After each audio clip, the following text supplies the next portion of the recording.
In lieu of recent events in Colorado, along with multiple terrorist attacks around the world, I wanted to revisit the question, is Islam a religion of peace? Robert Spencer breaks down why it is not. Check it out. Islam is not a religion of peace. But in the age of absurdity, you can't say that.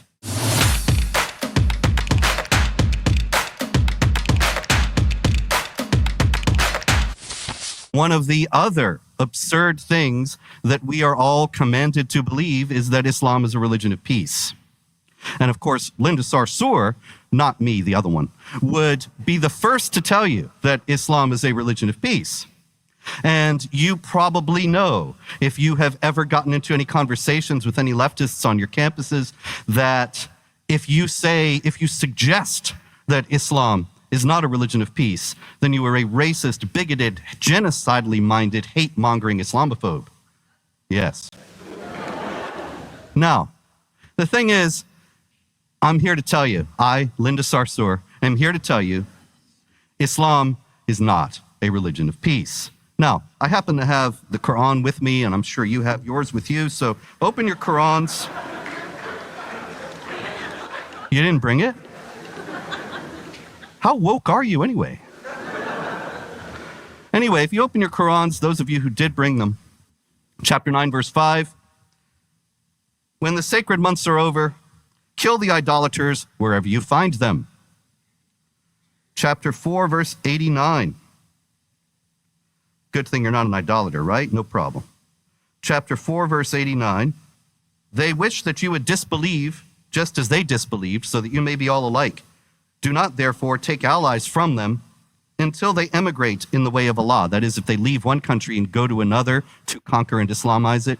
You may have heard of things like that happening. But if they turn their backs, then seize them and kill them wherever you find them. There it is again. Chapter 2, verse 191. Kill them wherever you find them. Are you getting a pattern here? Chapter 9, verse 5 does not say, kill them wherever you find them, but it does say, fight against those who do not believe in Allah, nor in the last day, and do not forbid what He has forbidden, even if they are of the people of the book, which is Jews and Christians primarily, until they pay the jizya, which is a tax, with willing submission and feel themselves subdued. In other words, fight against the Jews and the Christians until they submit, denied basic rights under the rule of Islamic law. Chapter 8, verse 39, fight them until religion is all for Allah, which means if there are other people of other religions, then you got to keep fighting. So I would submit to you on the basis of this, and there's much more that I could quote and will, if you'd like to challenge in the question period, I can give you much more evidence. Islam is not a religion of peace. But in the age of absurdity, you can't say that. And yet we are facing an increasingly virulent global conflict on the basis of the fact that the people who read this book and believe it and think that it is the perfect book that was dropped from paradise by the only God, they think that this is what they have to do. Now, this does not mean that every single Muslim is going to do this any more than every Christian loves his enemies and turns the other cheek. But what's in the book is in the book. And those who do commit violence in the name of Islam have abundant textual support for what they are doing. They are able to point to passages of the Quran and quotations from Muhammad and statements from Islamic scholars and clerics to say Islam commands warfare, and Muslims must wage war against unbelievers and subjugate them under the rule of Islamic law. Whether it is or isn't a religion of peace isn't really the question. I